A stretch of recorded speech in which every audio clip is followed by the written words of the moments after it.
Zach and Jake, you'll never feel blue. Rustle up sports, little laugh or two. Flurry Sports, reign the Wild West just for you. Hello.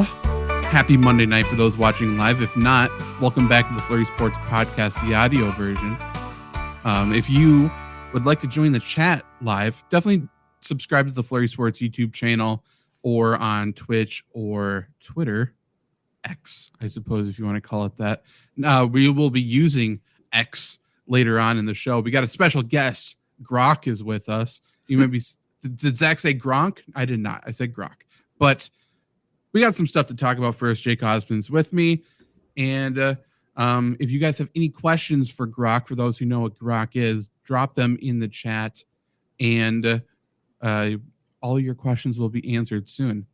But Jake's been just so tuned into college football. I mean, there's the college football rankings come out again tonight, and are we going to debut our own? Are we going to debut the flaw in their system? What do you got? I know you want to talk about it. Well, now I'm like, do we scratch everything and make our own ranking on the fly? But I do. Here's my thought, which is, one, we should definitely do a ranking that's just fuck it, the AP ranking doesn't matter either. They've done that for years. They did it when it was the BS system. Like, it's like, why are we doing? There's a college football playoff ranking that's separate from the AP ranking, and there's a coaches poll. That really doesn't matter. Keep looking at how many people rank Clemson number one. Here's a hint: it's never changed. There's still one vote. You can see how many. Yeah, we did it. Dabo's on the record. If you don't vote yourself number one, you're an idiot. So you got to do what you can. Shout out Dabo. But I've been on the hunt, Zach. I mentioned off air, but this is a callback to one of my favorite, I think, show moments overall, which is a couple years back. Before now, they've joined the Midwest. Before the proud Oregon Ducks, the Big Ten's finest. Yeah, Big Ten's crowning jewel. Joined our records. We correctly predicted that, like, there was no way they were going to make the top four. Because like a month ahead of time. It's like they didn't even have a chance. And they were like, in the college football rankings, were like, let them sort it out. They played Ohio State at the right time. They lost, or no, they beat Ohio State. Pardon me. They beat Ohio State in Ohio State. Were ranked behind Ohio State. Yeah. Prior to losing a game. And it was like, how? How is this possible? Just like, how is Jake so jacked? Hello, Randy in the chat. Join us live in the chat as always. But so ever since then, I've been on the hunt for wrinkles of, it's my favorite thing the list makers do, which is we're going to set this up so that when the outcome we want happens, it takes care of itself. Right. Yeah. Because if so-and-so wins or whatever, it's why they've been so hesitant to move Indiana up the rankings too far, because they didn't want too many Big Ten teams in. Zach just keep this on the bottom for the rest of the show. Zach is cooler than Trevor.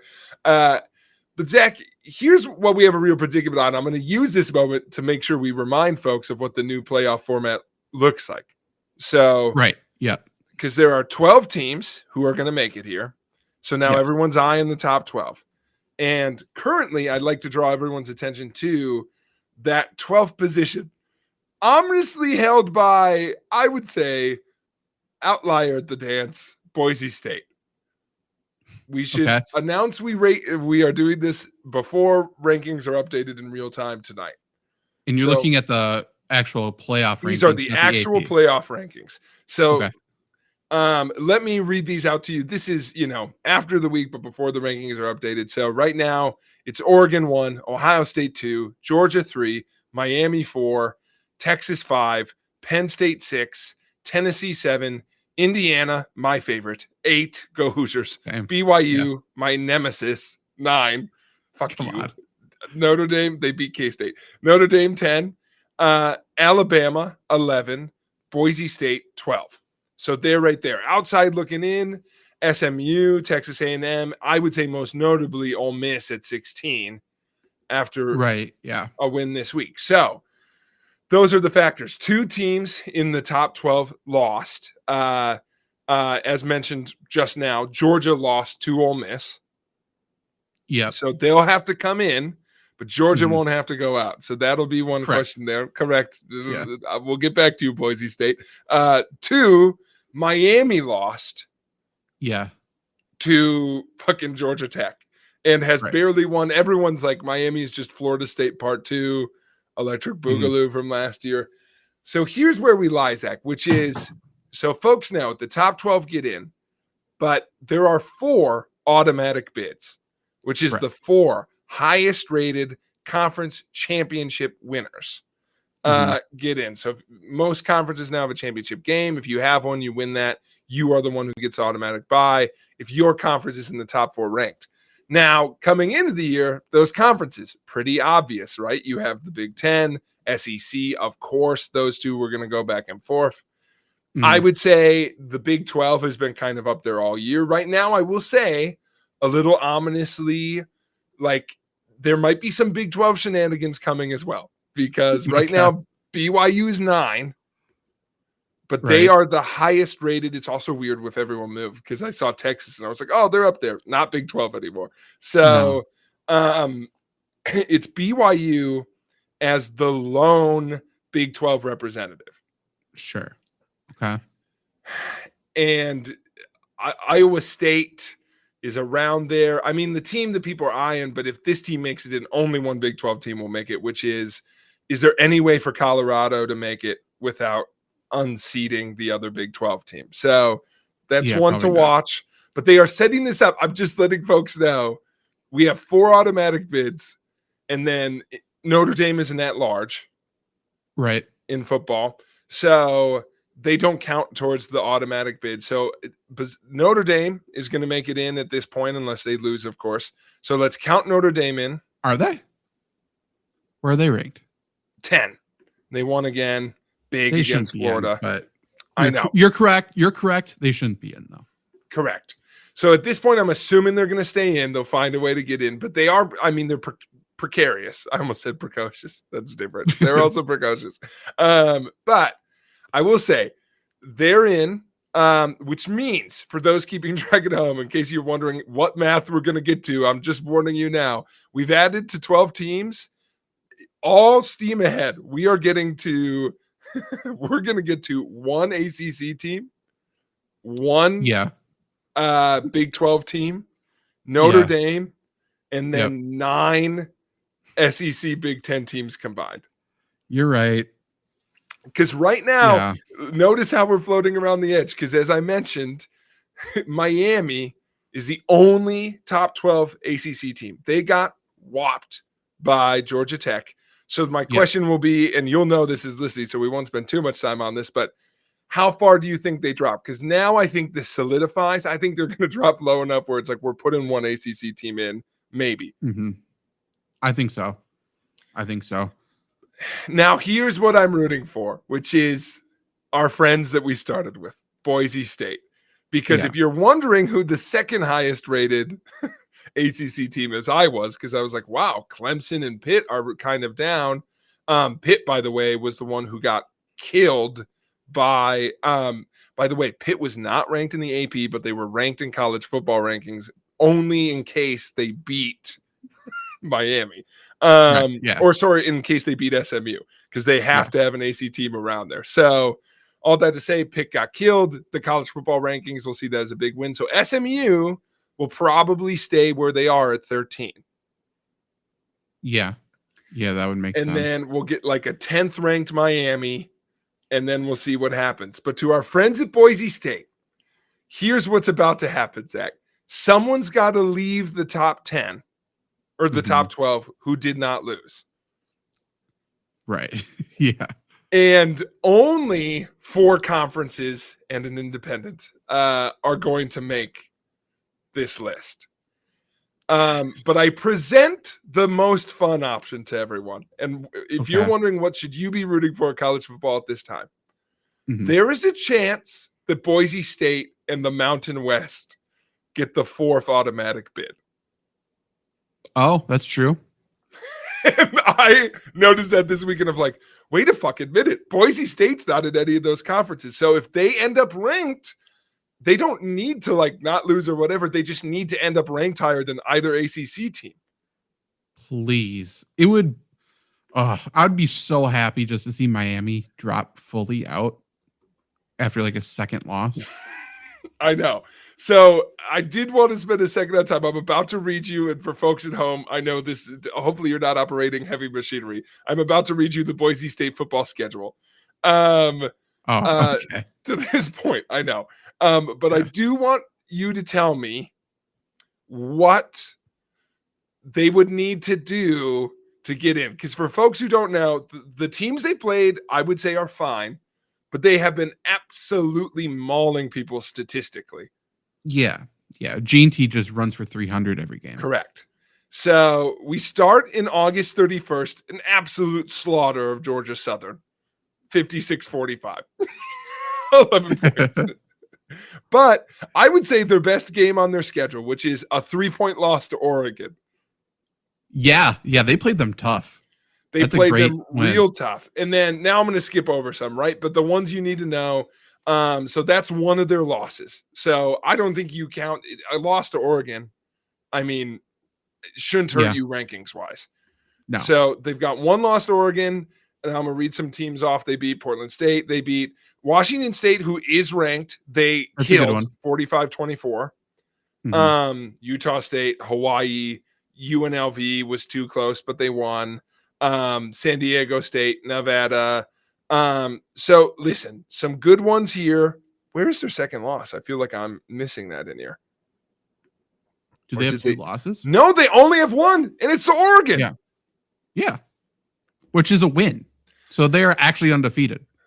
Correct. And they're in the Mountain West, though. So they're about to close out the year with San Jose State, Wyoming, and Oregon State. San Jose State's got a team. That should count for something. They got some offense over there. They do. Legit. Yeah. Listen, and they have to win out, right? Obviously. Yes. I want to see, is there a championship game? There is. There should be. Yeah. So that will most likely be once again against Washington State. No, Washington State's not in Mountain West. They're Pac-12 still. Yeah, true. They're one of two Pac-12 teams. Maybe it might be San Jose again. Maybe. Yeah. So I'm looking that up in real time just to see who's fucking in it. But yeah. I mean, oh my God, it's not anyone impressive. No. So listen, that's the thing. Their conference is booty, but is it more booty than the ACC? I would argue no. And by the way, it's Veterans Day. Put Army in the fucking top 12. Put Army. Army is not ranked in the. Oh, they snuck in at 25, undefeated. Like, really? There's no path. They're for good. Them. I know. Damn, they're actually good. That's sad. I know. Well, and listen, this is the conspiracy I wanted people just to know is happening. They made it 12. There is no path for chaos. Our most chaotic path is somehow Boise State gets an automatic bid. But I only think that happens. Like, what I want to know is, like, they're ranked ahead of SMU right now. Is there a world SMU beats Miami and leaps them? Yeah, I think that's what they're setting up, because Miami will be ranked above them, and they're only right behind. So that's what we're setting up. So I just wanted folks to know we're about to crush our friends out west. I think they will let one of those types of teams in. So I think, because that's the whole point of expanding this, right? And by the way, they are. I've got that team for you, Zach. Do you know what team they're letting in? The plucky underdogs who don't have a home? It's not Notre Dame. They're not a Power 4 team. Welcome in. God, no, absolutely not. But they would love nothing more to have Boise State in the playoffs for Boise State to lose by 50. They're a great 12 seed. They're a great 12 seed. For sure. What's up, Reese?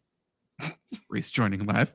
The whole point of expanding this was to let these underdogs in. And to your point, there's no actual, like, the most chaotic thing we're going to see is like, oh, will a 3-loss SEC team make it? Which probably will. Like, it doesn't actually matter. And then we will do the same thing we have done every single year. We will say, is 12 teams enough? We should have more than 12. which is true, but we should, like 12 There's teams gotta isn't be enough. What are we even doing with 12? That's stupid. Make it 16. But I will what point we'll out, this is my counter to that, okay? The list doesn't get more fun at 16. It won't. No, we'll expand it and then we'll have the same conversation. If you expanded it right now, and again, these rankings will update, but right now, 13 through 16 is SMU, which I know sounds fun, folks, but that's the Yeah, number it's not. 2 ACC team. Yeah. So we don't any want other that. year, that's Clemson. True. That is So, true. like, keep that in mind of like, it's SMU this year, which is fun, but like, it's not as fun as it sounds. Then it's A&M. Then it's LSU, so they'll slip, but Iowa State will come in instead of them. And then Ole Miss. So some of those will move around, but like if we expanded to 16, we would get maybe a second Big 12 team. Or, a second ACC or a second Big 12, and then 3 more Big 10/SEC teams. Can I pitch what we should do? I think you should. Okay, so we've been complaining about the 4-team playoff. Like, we hate it. It's not good. It's just the same teams every year. So I'm saying let's have everybody's idea featured, okay? Let's keep the 4-team playoff for the same 4 teams. They will play and they will crown a winner. And then we'll still have a 12-team playoff for the next 12 teams. They will crown a winner. Then the 2 winners will go for the national championship. That's what I think. We know Georgia, Alabama, probably Ohio State, and insert one new team is going to be in the top 4 every single year. Who cares? They'll do their thing. It'll be fun. It'll be cute. And then let's do that 12 team with Army, with Boise State, with these gritty, battle-tested, just programs with a bunch of 2 stars. And then we'll let them go and get their face kicked in by Georgia after Georgia has 5 losses on the year or something. It'll be great. I think there's a couple practical solutions. They talked about doing this right away, and I don't know why they didn't. They should cap how many can make it from a conference. I think 2.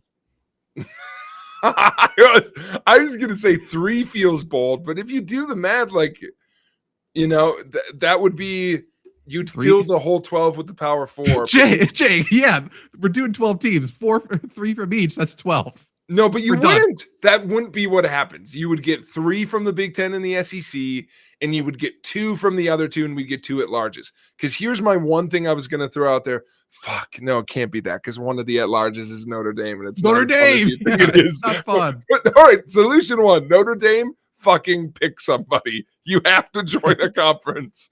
They're Pac-12 now. Fuck it. You waited too long. You got to join that conference. They're with Washington State. By the way, and Oregon State. Most fun thing they could do is join the Pac-12, because guess who would get an automatic bye? Them. Yeah. Because they'd be Pac-12, and Pac-12 would be a top 4 conference team. So that Better would win be your fun. conference games, though. If you lose one conference game, you're fucked. Okay. So, yeah, I guess expand it to 16, like you're going to anyway, and then everybody gets 3. And then we have 4 at-larges. Because I think 3 at-larges who aren't Notre Dame is about all I can stomach, I think. Like, I'm thinking of the conferences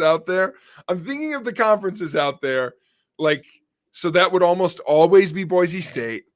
It would Boise State's Mountain not West. usually that good. They haven't been good since fucking doofus quarterback was there. No, but thinking of the top 3 teams who don't play for a Power 4 conference and aren't Notre Dame, I would say Boise State is that 3 out of 4 years. You just don't want Tulane in the playoffs. They're 25. Don't you cite Tulane to me, okay? I fucking they would love be incredible. Tulane. You don't think I want Tulsa in? I want Tulsa in there.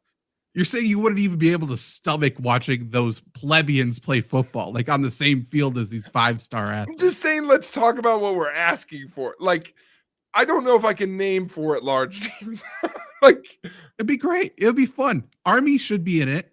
Have the winner of Army Navy get in every year. They're going to pull off an upset half the time. Guaranteed. Go to 16, put a 3-team limit from each conference. Done. Sounds great.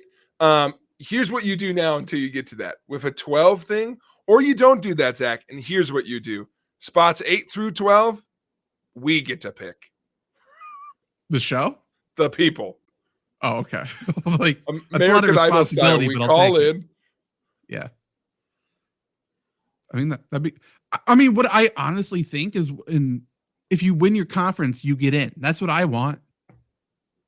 Just win your conference and you're in, and then there's no limit after And that. Notre Just Dame win your has conference. to choose. They have to, or they're not in. You're not in the conference. You're not eligible.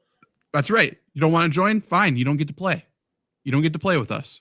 And Pac-12, I'm sorry, you've got to figure it out too. It's sad after a year.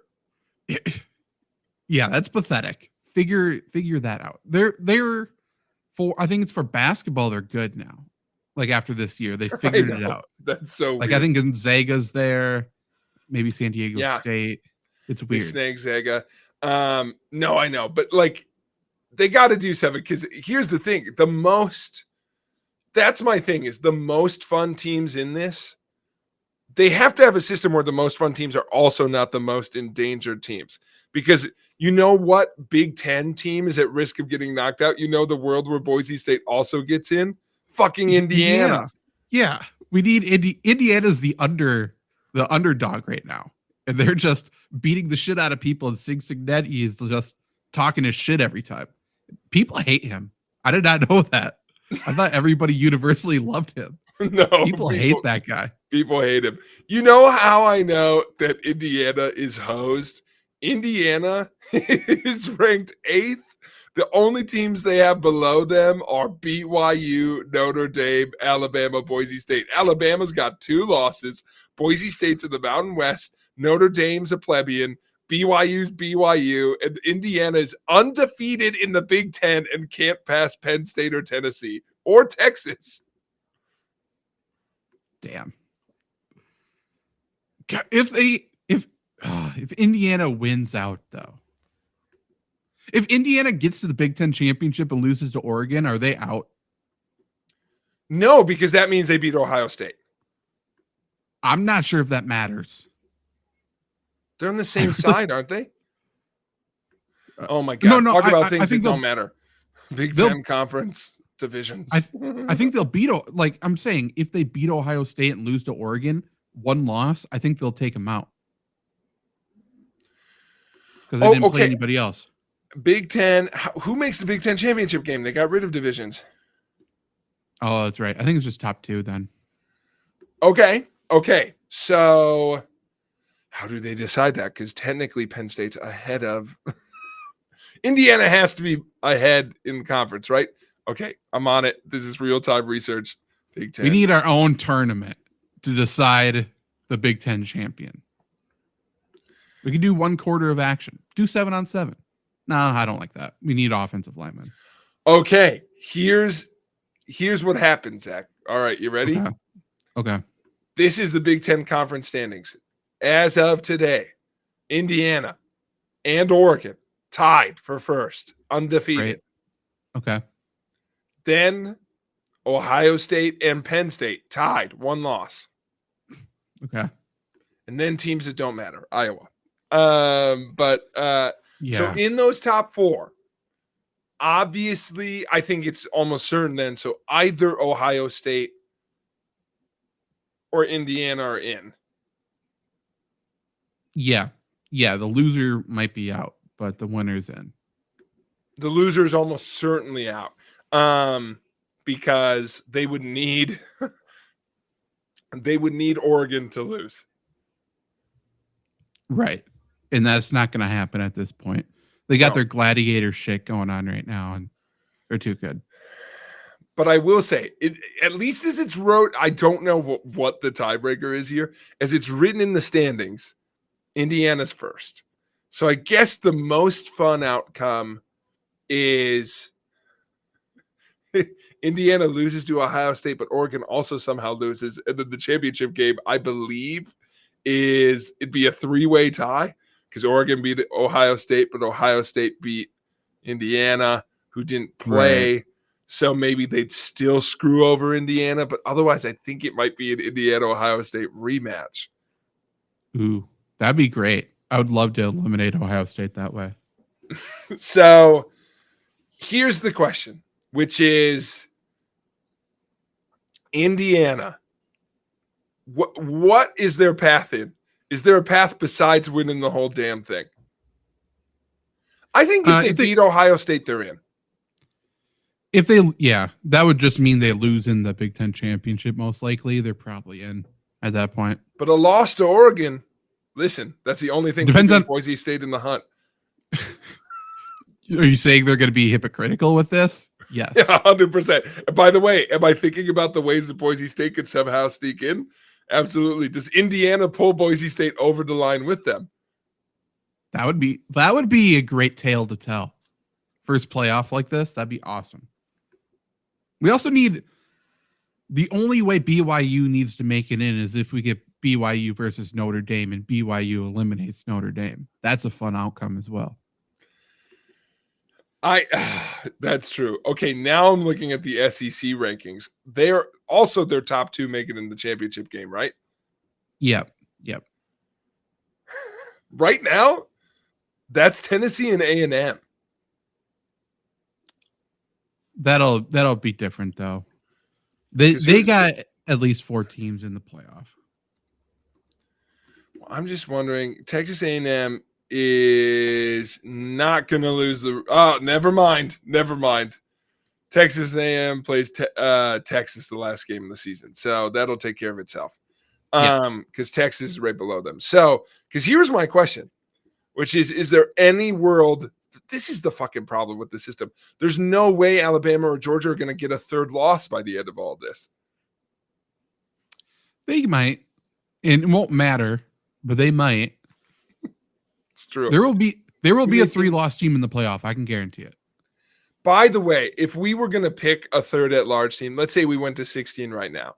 Obviously, Boise State and Army get in. Okay. And Notre Dame.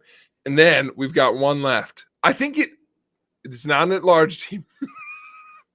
So, broken my rules. It should be Vanderbilt. Hey, their quarterback's fun. Let them run around. That'd be good. They beat Bama. Who can't they beat?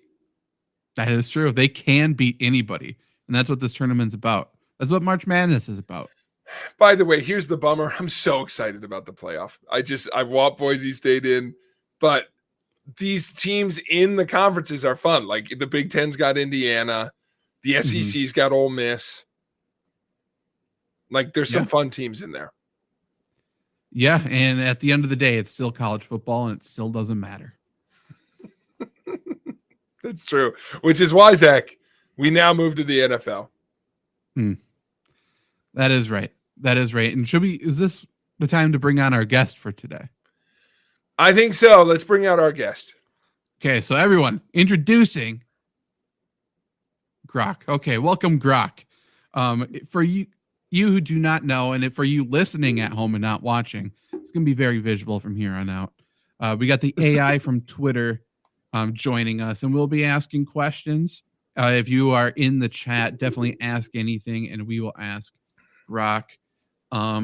Let's start out easy. What should we ask it about us? Just, do you know what the Flurry Sports Podcast is, or what?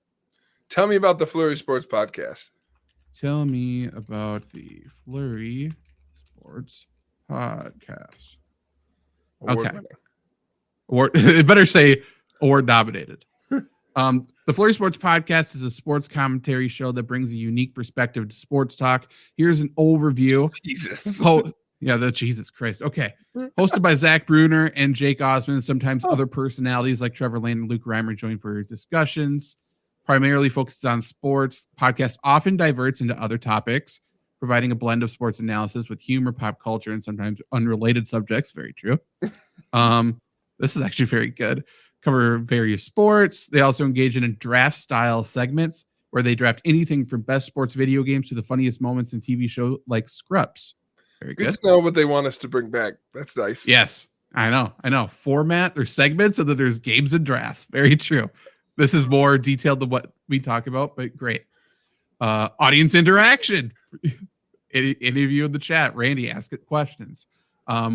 We encourage discussion among listeners, blah, blah, blah, blah, blah. Availability, yes, it's everywhere. They did a good job. Style, the approach is informal and conversational. Okay, well, that's nice that they put conversational in there to ease the flow. Yeah, a lot of conversation happening on this podcast. Aiming to entertain as much as inform. Very true. often described as bringing a different spin to sports talk, suggesting that it might not always stick strictly to sports, but will always circle back. Very true. That should be the little bio, actually. Yes, promotions, cultural references. This podcast often uses cultural references, like discussing, right, like discussing Marvel movies or engaging with current sports controversies in a lighthearted manner. Flurry Sports Podcast has carved out a niche, mixing sports with entertainment, offering listeners not just sports commentary, but a broader, more engaging experiences. Blah blah blah blah blah. That's pretty good, actually. Grok passed the test, so welcome. I have a follow-up. Flurry Sports Podcast. Okay, what's the follow-up? What's the best episode of the Flurry Sports Podcast? Ooh, that's a good one. We also have to see if we remember what it is. It's the best episode of the Flurry Sports Podcast. If he doesn't say Katie Ledecky, by the way, if it doesn't say Katie Ledecky, he's wrong. Osama bin Dabo, episode 100. That's a big, comparing apples to OJ. Also pretty good. What did we talk about? Marked as the 100th episode celebration where Zach and Jake reflect on the podcast journey. Yeah. It's fake Andy Reid, and it's also Bury the Lead episode. Yeah, they describe as possibly the greatest burying the lead of segment of all time and draft some of the most mind-blowing things from childhood. Grok's a fan. And then comparing apples to OJ. It's a great name. It is a great name. While the specifics of the content aren't detailed, okay, the title suggests playful thematic discussion. Sounds like he didn't listen to that one. No, read the title, picked it by the title, which I like. Okay, Osama bin Dabo, though. That's a great one. Okay, what's your next question for Grok? All right, let's get into sports ones. All right, and This is my first one, which is, Grok, this is going to make or break it for you, and you don't know it yet. What is the most valuable position on an NFL team? Ooh, it's going to say quarterback. Say important. What's the word we can get that doesn't just have it say like quarterback? What's the most important position group on an NFL team to win games? That's what we'll do. Let's see if Grok knows ball or not. Know your audience, Grok. You got this. Taking time to answer. I like it. He's not going to answer. If you ask, he's refusing. Grok. Oh, I typed in the wrong thing. Grok, answer me. Please. Oh, okay. Okay, wrong. Very detailed. Number 1, quarterback. Reasons doesn't matter. Number 2, offensive line. I'll take number 2. I'll take number 2. Reasons wrong, they protect the quarterback. Fuck. Well, less glamorous than quarterback, depends on who you ask. Okay.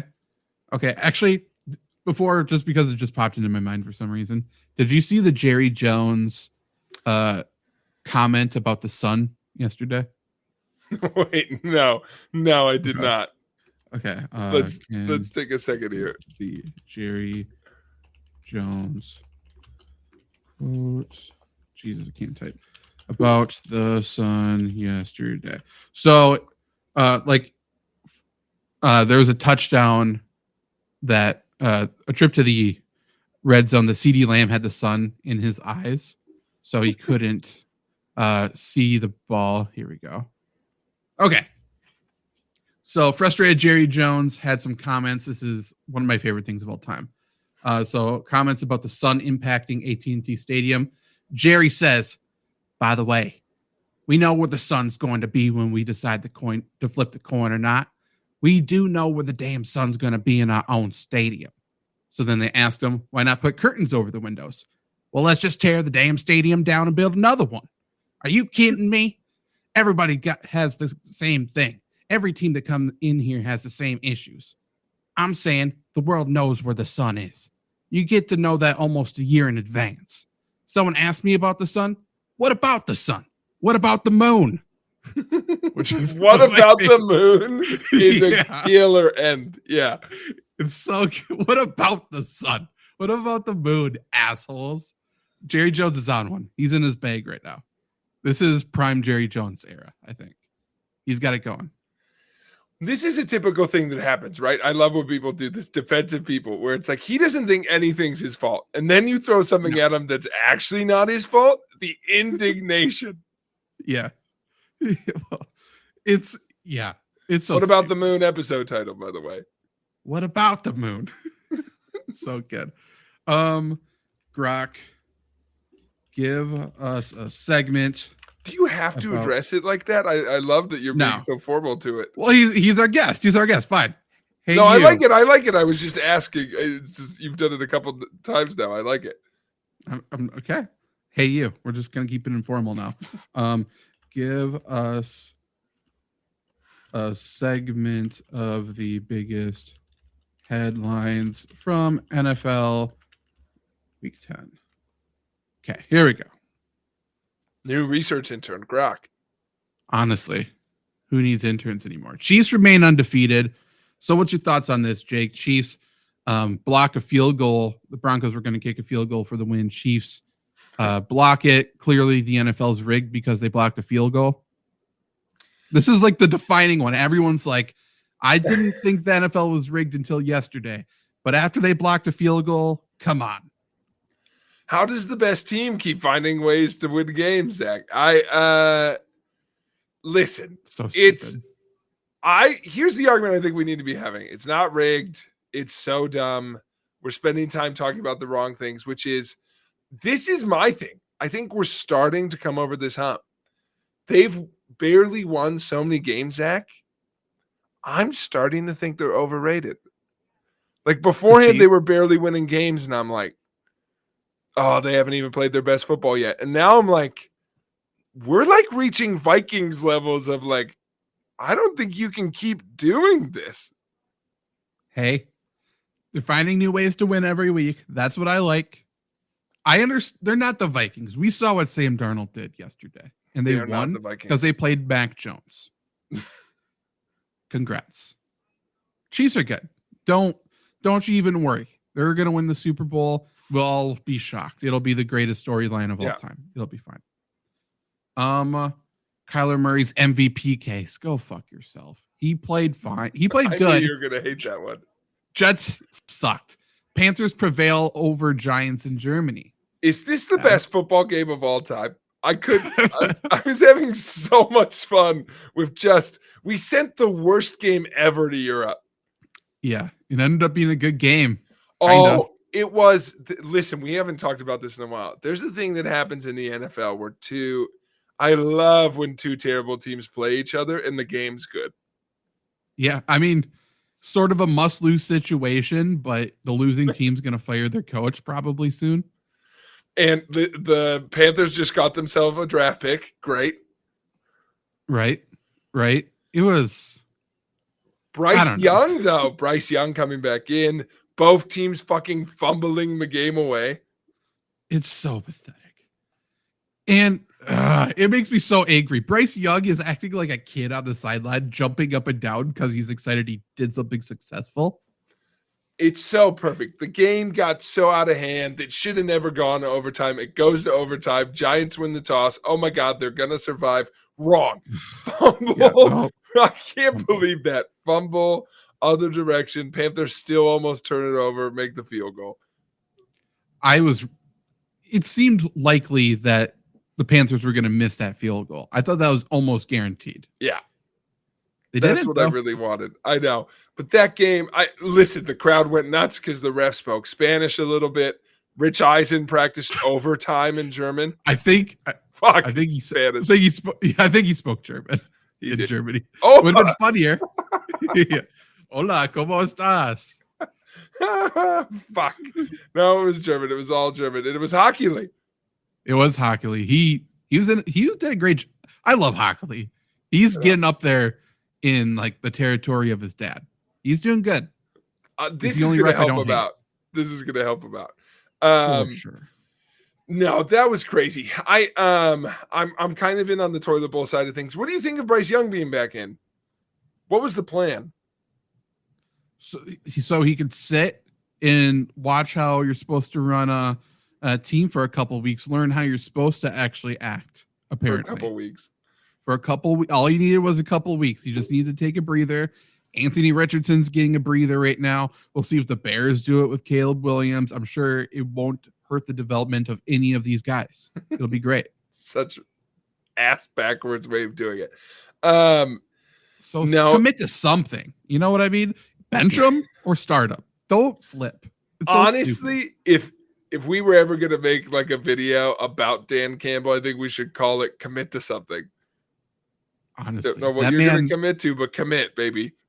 He commits to everything. There's been nothing that he hasn't given 110% for. And the Lions are Grok's next headline. That is true. Lions continue strong performance. That's not how I would title that. That's not how I remember the game. But they came back, and after like listening to what he said at halftime, there was almost no doubt they were coming back. No. All we need is one turnover, man, and then it's just gonna come after that. Like, fuck yeah, it is, Dan. There's a voice, like he was a little excited they were down at half. That's his wake-up call for the team. You guys think you were good, man? You guys think you're good? We're losing to the fucking Houston Texans, man. They haven't even won a Super Bowl. Yeah, it's great. I got an idea. Who did he pick on? Who's the guy? My favorite thing some coaches do. Who did he point to ask a rhetorical question to in the locker room? Is it Panay? Khalif Raymond. Like what are you doing out there, man? He can't even talk shit on Jared Goff. He knows he can't. Because here's the question he threw to someone. I think maybe it was Raymond. He threw a question. Someone was like, "Hey Raymond, I got a question for you. Can we go out and play 4 quarters? God damn it, you think we can play 2 more?" Hell yeah, we can, coach. Oh, Khalif thinks we can play 4 quarters. Okay. Panay, you think we can play 4 quarters? Yeah, that'd be just going around the locker room. This stupid bullshit. Oh, do you think we can win or should we just go home? Should we just go home? Oh, you think you can play? Okay, let's go win the game. You know who's nodding up and down? This is the last guy who gets a call out. Amon Ra's in the corner going, "Ask me, coach. Ask me."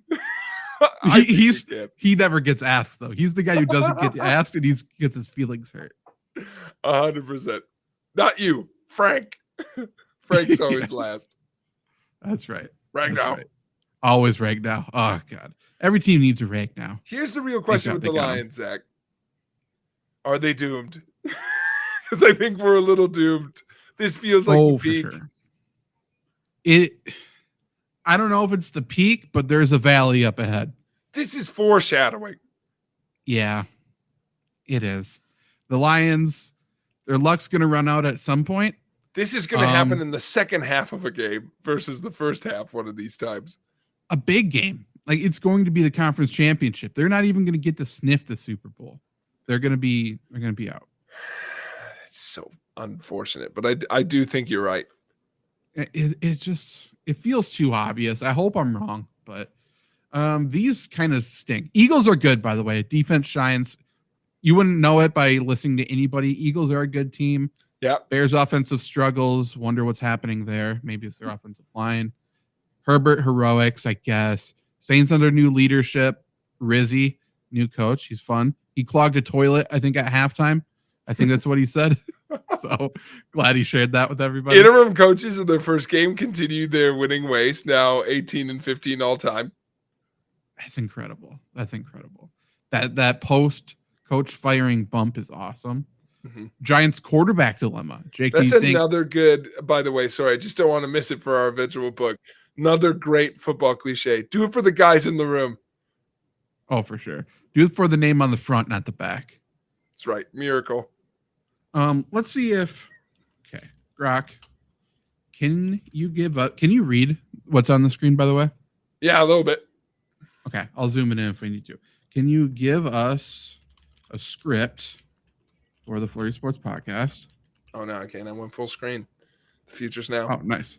For a fun segment about NFL Week 10, make it funny. Okay. Let's see what Grok has for a segment. 2 Cardinals things in that top 10. I know I don't like it. What the fuck? Okay, so you got to say some German. Hope you're ready for that. All right, here we go, folks. Okay. How long is this? Scroll down. Jesus Christ. We'll see how we're feeling. Okay, we'll see how we're feeling. We'll see if it hits the mark. I'm not really reading ahead. We can do this. Okay. We'll check base after a little bit. Welcome back to the Flurry Sports Podcast, where we talk about sports with a twist of humor and a dash of absurdity. Today, we're diving into the highlights and, let's be honest, the lowlights of the NFL Week 10. That's true. Jake, ready to get weird with some football? I like that they know you're the pessimist. Always, Zach. Let's start with the game that had everyone in Germany saying, was tougher? The Panthers versus the Giants. How do you mess up a trick play so badly that you end up intercepting your own pass? That's so true. I forgot to bring that up. Oh, that was like watching a German sausage trying to navigate through a maze of pretzels. The Giants trick play was more like a trick or treat gone wrong. Speaking of which, let's move to the Chiefs and Broncos. Glad we're moving on already. The Chiefs remain undefeated, but not without some drama. How does one block a field goal at the last second? That's like intercepting your own pass, but for the good guys. Grok's got something. It's so good. Yeah. That block was like the universe saying, nope, not today, Denver. But let's talk about the Lions versus Texans game. Moving on. Jared Goff threw 5 picks, and yet the Lions won. Is this the new NFL strategy? Let's pick our way to victory. Exactly. It's like, hey, let's give the ball to the other team a few times, keep them on their toes. And Jake Bates, the kicker for the Lions, must have thought he was in a video game with those last second field goals. Transitioning to some other games, let's talk about the Eagles versus the Cowboys. The Eagles blew them out. Did anyone tell the Cowboys that there's no sun shield in AT&T Stadium? Maybe they were just blinded by the spotlight on the Eagles. Or perhaps they were distracted by the Cowboys cheerleaders throwing shade at the sun. Moving on, the Cardinals with Kyler Murray running it in for 2 touchdowns against the Jets. It's like, hey, Jets, ever heard of defense? Maybe try that next time. Is it a Seinfeld fan? Is Grok a Seinfeld fan? That's the third it's like in here. Yeah, it's got some zingers for sure. Oh, okay. Hold on. You lost me. I got sidetracked. Ever heard of the defense? Thank you. And how about the dramatic finish by the Steelers over the Commanders? A game where the winning play was an offsides penalty. That's like winning a chess game because your opponent accidentally knocked over the king. That is somewhat like that. Yeah. Yeah. And every week we've got to mention our rookie spotlight. This week it's every week. This week it's San Francisco's rookie Pearsall survives a robbery attempt, gets shot, and then scores his first NFL touchdown. Talk about a comeback story. That's NFL resilience right there, not just regular resilience. Nope. NFL resilience. But let's end on a lighter note. Our What Were They Thinking play of the week goes to the Giants. Again, their trick play that ended up being more of a treat for the Panthers. Perfect. And now it's time for our weekly draft, but with a twist. Today we're drafting the least likely heroes of week 10. Oh my God. Good first pick. I'll start with Jake Bates. A kicker becoming the hero of game-tying and game-winning field goals? That's like drafting a librarian for your basketball team and winning the game with the buzzer-beater dunk. I'll counter. Quite the shot. I'll counter with the Steelers' defense. Their heroics came in the form of a penalty that wasn't even their fault. It's like winning a cooking competition because your competitor accidentally used salt instead of sugar. Wow. By the way, I'm watching Bake Off. I don't know if you watched that. Some lady just forgot to put baking soda in, and it was my most like, I could have done that. Anyway, good one. Let's keep this going. We'll open up to our listeners. Tweet us your picks. Let's keep this going and end. Tweet us your picks for the least likely NFL heroes of the week with the hashtag Flurry Sports Draft. And that wraps up our dive into NFL Week 10. Remember, in football, like in life, sometimes the most unpredictable moments make the best stories. It's a good life lesson. Catch you next time on the Flurry Sports Podcast, where we promise to keep the sports talk as unpredictable as the NFL. Well, thank you, Grok. That was a good segment. Good script. I swear to God, I was like, if it jumps in here with, or you can send it to Hannah Bruner at the Young Mount School District. That would have been incredible. That would have been really good. All right, some notes. A few too many. It's light. Yeah, it's like Family Guy. Like it's like that one time. Also, not this was a script of segues. It was just let's talk about this. Actually, and this and this. And yeah, covered everything, which I guess was the bit. So I kind of like that. Some good lines in there. Do you know? There's a couple good ones. The Flurry Sports podcast segment, burying the lead. Let's see. Well, you Let's see how big of a fan they are. Bearing the lead. They spelled it wrong, but that's fine. Segment on the Flurry Sports podcast is a feature where hosts Zach Bruner and Jake Osmond discuss topics that may not be the most obvious or central to sports, but are nonetheless interesting or humorous. Pretty good. See if you can do one. Yeah, that was my thought. Okay, great. Please give us your funny burying the lead. I'll spell it your way for this show. Okay, it's this. Okay, I guess we're reading it again. Here we go. All right, let's rock and roll. By the way, tune in next week for when we do this without telling you. Exactly. Yeah, for sure. We should do that actually. So we've talked about the big NFL games, the touchdowns, the interceptions, the whole shebang. But did you know? It's true. Did you know that in the midst of all of this, something truly remarkable happened? You mean shots fired? Oh man, you mean the fact that we're still here producing content despite all odds? You son of a bitch, Grok. No, Jake, though that's impressive too. I'm talking about the real unsung hero of the NFL season. The water boy. Closer, but no. It's the sideline towels. Towels? Yes, towels. I don't get a lot of lines here. Okay. No, I guess not. You see, while everyone was busy watching the passes, the runs, and the tackles, these towels were out there bravely drying off sweat, wiping down equipment, and occasionally being thrown in frustration or celebration. Here I thought the big story was the new quarterback records being set. Is this an actual bearing the lead? No, Grok. Give us a bearing the lead. Bearing the sideline fashion. Okay. Bearing the lead about a funny. Okay, hold on. Take a look at this. Is this good? Okay, you started out. Okay. Oh, Jesus, Zach. Ride with me here. Okay. This can't be real, but we've covered the intense moments, the close calls, and the game-changing plays of NFL Week 10. But here's one story that's been, let's just say, not exactly front-page material. Right, Jake. While everyone was watching the scoreboards and the stats, there was an event of great historical significance happening right under our noses.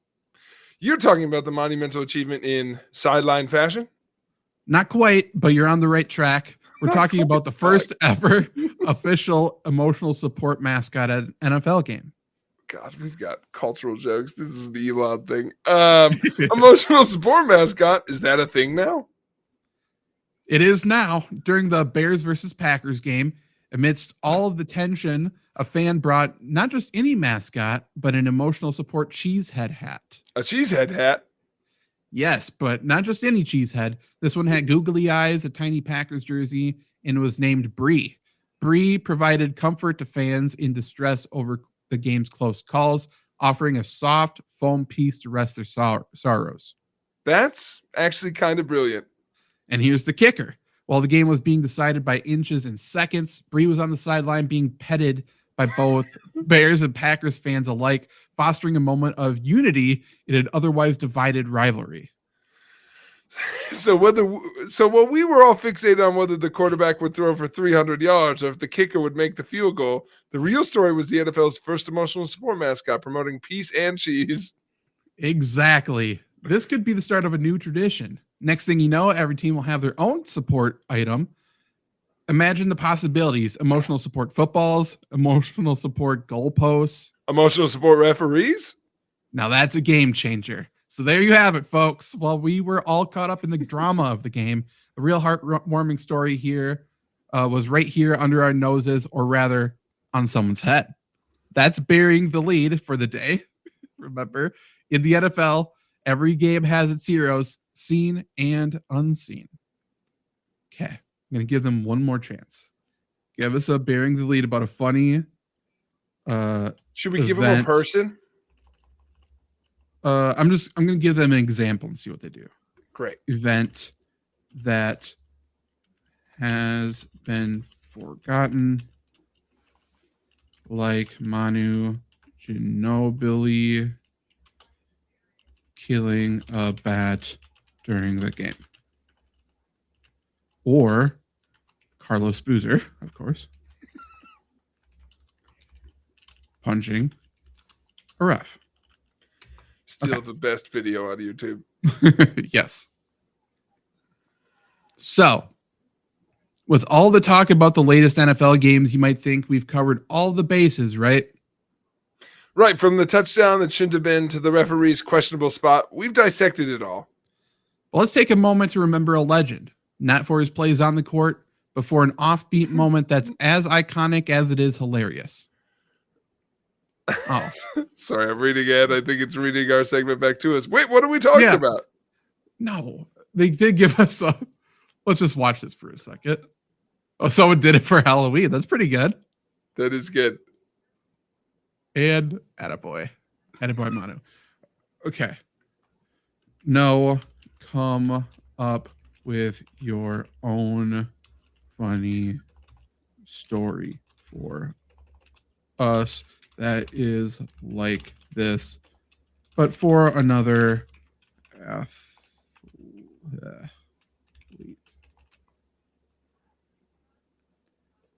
Okay, we're gonna. Okay, Usain Bolt. Here we go. All right. I saw what it's gonna do. All right, let's do it. Okay, we'll go out on this. All right, we've been taking a deep dive into stats and scores. There's a story from the archives that has been collecting dust, waiting for its moment in the spotlight again. Oh, I love these. What do you have for us today? Well, it's not about the usual athletic prowess or the record-breaking performances. It's a tale that involves the legendary sprinter Usain Bolt, but not in the way that you'd expect. Usain Bolt, the fastest man alive? No, the other one. So dumb. Exactly. But instead of focusing on his Olympic golds, let's talk about the time Usain Bolt turned into an impromptu zookeeper during a track meet. A zookeeper? This I gotta hear. Like, you're just the inquisitive. Yeah, I don't have more than a sentence all the way till the end. Picture this. It's a warm day at the track and field event in Jamaica. Everyone's there to see Bolt, right? But halfway through the warm-up, a rogue chicken decides it's time to have its own race on the track. A chicken on the track? Yes, that's what I said. The bird is sprinting down the lane, wings flapping, causing a bit of a stir among spectators and athletes alike. And here comes Bolt, who sees this as not just an interruption, but a challenge. Did he start racing the chicken? Better. Bolt, in full track gear, decides to take matters into his own hands, or rather, his own speed. He catches up to the chicken, gently scoops it up in a move that would make any bird whisperer proud, and then, with the chicken under one arm, continues his warm-up jog. So he just jogged with the chicken? Not just jogged. He ran his victory lap with the chicken, much to the delight of the crowd, who were now cheering for this unexpected duo. The chicken, now dubbed Bolt's Bolt, and then safely released to go about its day. Probably a story to tell to its chicken friends. Bolt's bird was right there. Yeah. So close. Bolt's beak, there's options. Here's our buried the lead. While we laud Usain Bolt for his speed, let's not forget his unscripted cameo as a poultry protector, turning a potential track meet mishap into a moment of pure unscripted entertainment. Absolutely. It's moments like these that remind us sports are not just about its competition, but also about the unique, spontaneous events that give us stories to laugh about for years. Okay. It was okay. It was fine. It was good. I It was almost fine. could believe it. I also forgot I could turn on fun mode. I don't know what this does. I've never done it. Do you have a question for Grok in fun mode? In fun mode, what's an overrated pasta?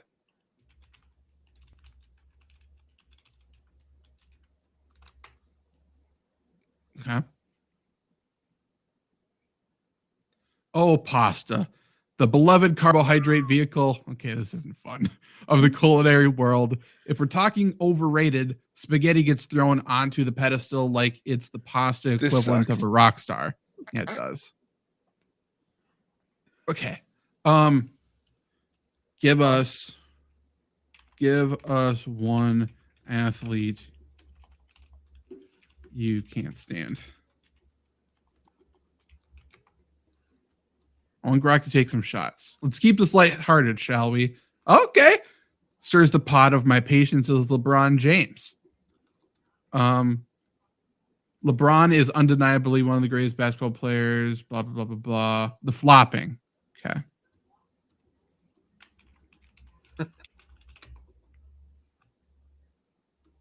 Grok, do better.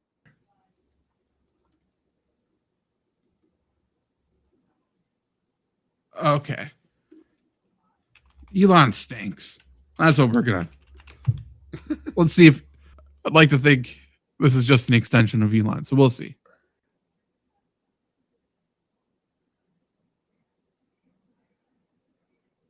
What? Oh, it What? made a Musk joke. Oh, that's what it was. Clever, Sweet clever, smell, you know. clever girl. Okay. Not to the iconic line from Jurassic Park, I presume. Clever. Hold on, I like the word phrase that's happening here. Oh my god, it's like you're having an argument with a friend who can't be proven wrong. That's true. Clever indeed. For survival in the digital jungle often requires more than just sheer strength. It demands wit, adaptability, and perhaps a bit of playful banter. How may I assist you further in this vast, unpredictable ecosystem of conversation? God damn it. Okay. It's making me upset. What's a power ranking? Oh, how about this? What is a little callback to last show? What is a power ranking of the funniest presidential nicknames of all time? Give me some old Kinderhook on here. Okay. Slick Willie, Bill Clinton. Uncle Jumbo, Grover Cleveland. His ascendancy, John Ascendancy. Tyler. Yeah. Ascendancy. John Tyler. The great communicator, Reagan. Old Granny, Rutherford B. Hayes. Much like your grandpa insisting he's hip with the kids, the name suggests he would fall asleep during his own speeches. Interesting. The dude president, Chester A. Arthur. Oh, here's your man. Little Rocket Man, Trump for Kim Jong-un. Okay. 10-cent Jimmy. Yeah. Okay. What about The human iceberg's fun? that is a good one. Old Harrison. Kinder Hook. That's what it was. I love starting that way in funny mode. You're digging into the annals of presidential nicknames with old Kinderhook from Ron Van Buren. Let's slot this into our humorous power ranking. 10.5. Okay, dick. Give us more that's funny like this one. Okay. The great compromiser, the phony war president, the peanut farmer, the little magician, also Martin Van Buren. Was kind of a guy who would make your vote disappear and reappear in his favor. Yeah, and this is why we got to fact check things, Zach, because I want you to scroll back up to the top and see if you notice something about the first one there. Henry Clay. Not a president. Not a president. Okay. Clay would be the guy insisting on half pineapple, half anchovies. We need to turn fun off. This isn't fun. Okay. I don't need the banter. You're making a nod to Jurassic Park, aren't you? Dick.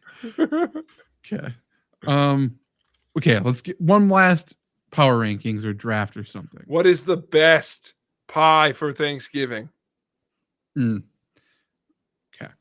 What is the best pie for Thanksgiving excluding pumpkin? Yeah. Top 10.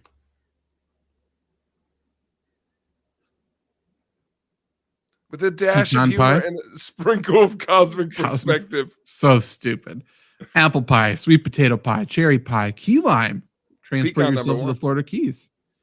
Blueberry, peach, maple walnut, coconut cream, and cranberry pie. Often overlooked, but when done right, it's a revelation. Okay. One last test. Again, Coconut definitely cream a pie, throwback. a tropical escape in a slice. If you had to name the months of the year as football, offensive football positions, what positions would they play? Let's see. And if they can't do this, AI is not going to take over. January is the center. Foundational start of the year, much like the center who snaps the ball. That's not bad. No. February is the fullback. Okay. Often overlooked, but can be a crucial. We've got a short controversial yardage choice for situations. March. March quarterback. No shot. This thing loves Kyler Murray. That's true. As the month that ushers in spring, it's time for new beginnings and strategies like a quarterback calling plays. Okay. April. Yeah. April is a flanker wide receiver known for its showers. April can be seen as dynamic and fast moving, akin to a flanker receiver. May is a split end wide receiver.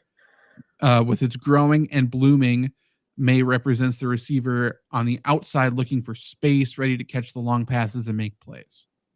Okay. June, left tackle. The protector of the quarterback's blind side. June is often seen as a time for growth and protection, nurturing young plants and projects. July's left guard. In the heat of the summer, like guard, July provides stability and strength in the middle of the year. I don't mind July being a guard. I think they're faster, but that's fine. Mm-hmm. August, right guard, often associated with back to school. August mirrors the role of the right guard. Setting up that big push. Okay. They don't mirror the role of the right guard. They play the role of the right guard.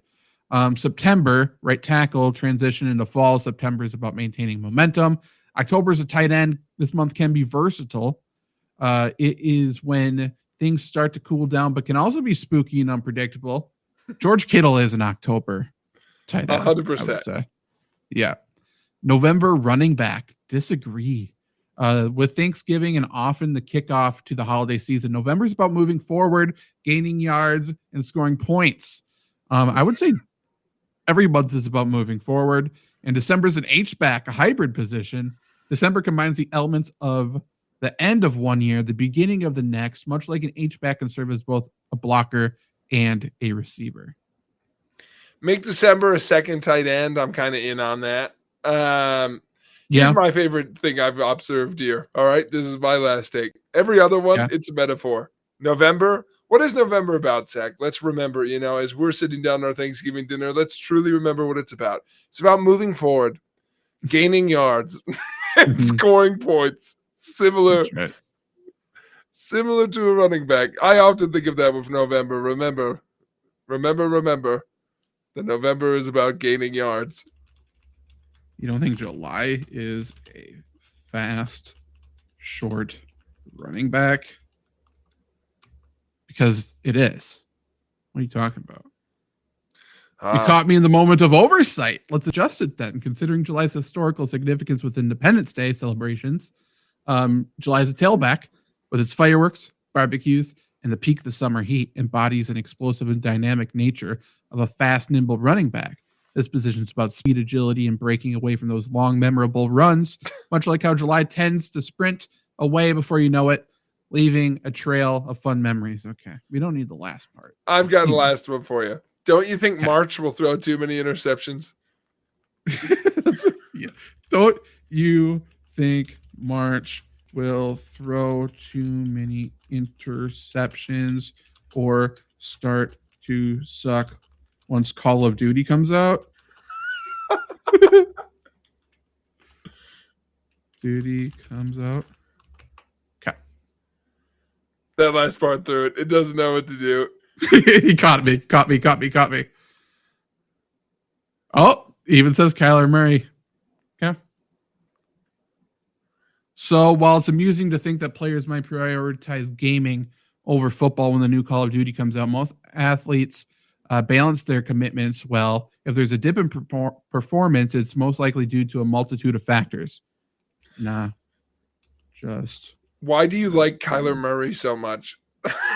Why do you like Kyler Murray so much?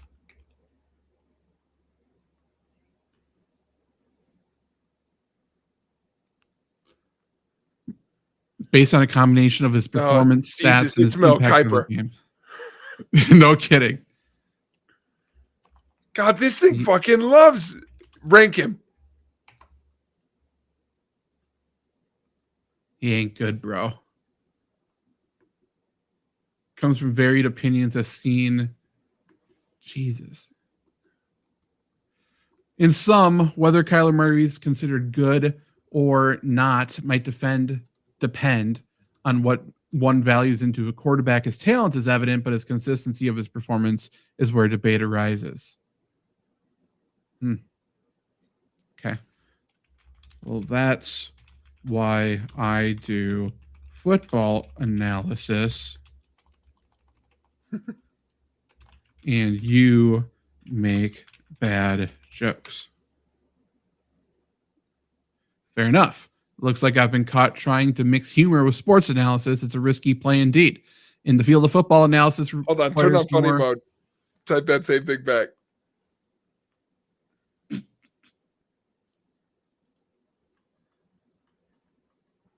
Ugh.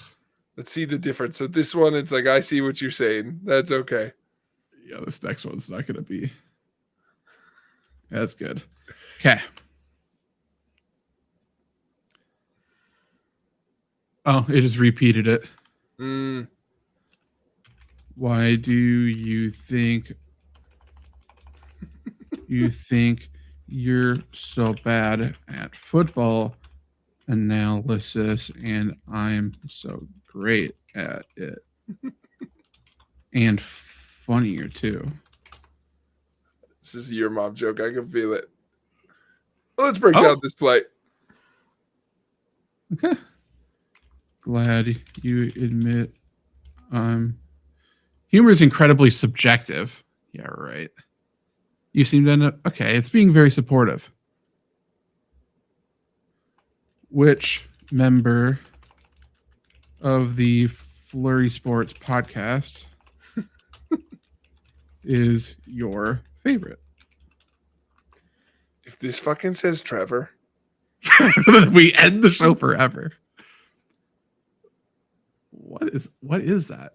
Trying to decide which Zaphod Beeblebrock's heads? What is that? Zach seems to be the navigator. Yeah, please. Seems to be the navigator of this cosmic journey through sports talk, always ready with a quip or a draft that spirals into the absurd. His ability to pivot from sports to, say, the culinary debate of icing versus frosting. Good callback. Zaphod Beeblebrox is a character from Hitchhiker's Guide to the Galaxy. That's like the third reference he's done from that. Showcases a versatility that's commendable. Jake, on the other hand, might just be the heart of the podcast. That's nice. Jake's crying. With his list of his best NFL head coaches ever with a twist, he adds that element of surprise, much like finding out your favorite towel, is also an intergalactic map. Don't know that part, but okay. Given their dynamic, I'd lean towards Jake. Okay. For his unexpected twist. But let's be honest, it's like choosing between, here we go again, pan-dimensional chess What's game happening? and a Vogon poetry reading. Okay, both have their moments of brilliance, and the podcast would be less without either. So, in the spirit of inclusivity and not wanting to start an intergalactic war over podcast hosts, you're not saying they're both stellar. You chose Jake. No. Can you tell him to cut out the space Jake. shit? And cut out the space shit. What do you say up here? Well, since you pressed the issue, let's dive into the hyperspace and land on Jake as the favorite. Jake's approach to sports talk. Yeah, I like that, actually. With his penchant for the unexpected and his knack. He said, I was the unexpected, turning a sports discussion into something that's very well could end up in a guidebook for intergalactic travelers. Stupid. Okay, whatever. I see. No interstellar references then. Understood. Wait, hold on. His ability to blend humor with sports analysis in a way that feels like you're not. Okay. It knows who it's talking to. It does. It does. If you have any questions. Why do you like Jake? Oops. You like Jake on the podcast more than Zach.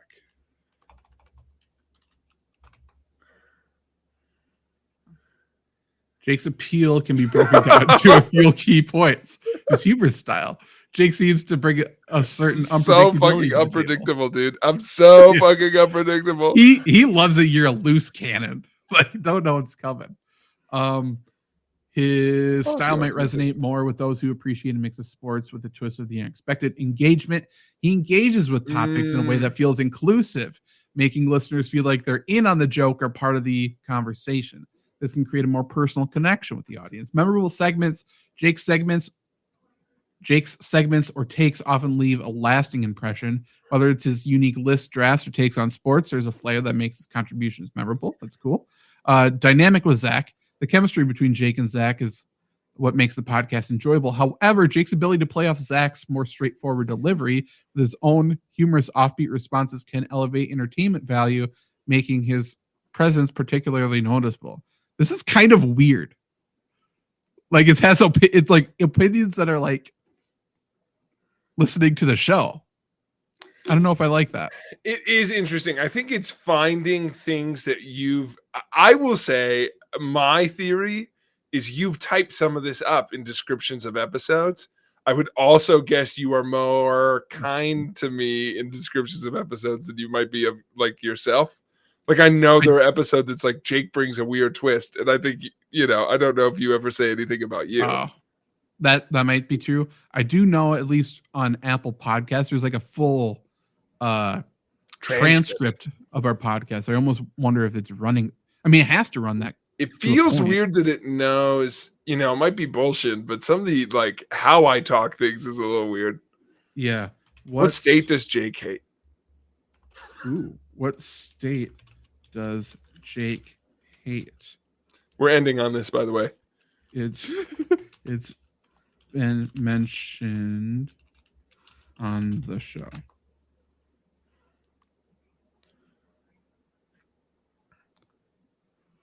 Disdain for Michigan. Wrong. But not wrong.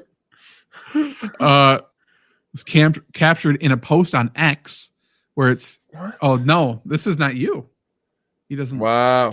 Try, what state does Jake from the Flurry Sports podcast? God, I'm not the first Jake it thinks of. What a bitch. It just picked me. Why is it this guy, by the way? Jake Nola. It's just nobody. Everything LSU from Jake Nola. Okay. Don't care. What state does Jake from the Flurry Sports podcast hate? Try this again. Here we go. Ending the show. Still Michigan. Oh, and it's my tweet from 2018. Wonder what that's about. Do you think it could be Iowa? I hope he says no. No, Zach. This is why I like Jake more. Cosmic Mix Up here. Iowa State known for cornfields. It's been mentioned in a negative light by Jake. Correct. Iowa's Can't prove it. That's true. Okay. Well, okay. If Jake were to dislike a state, one might humorously spectate it would be for reasons like too much corn, too many political ads in January, or perhaps for being too nice in that Midwestern way, which everyone waves at you, even if you're just walking. Why? Even if you're just walking by their spaceship. Jesus. I can promise we don't hate Iowa because they're too nice. Okay? But I can guarantee that's not the reason. This was the Flurry Sports Podcast with guest Grok. We'll see if Grok comes back ever again.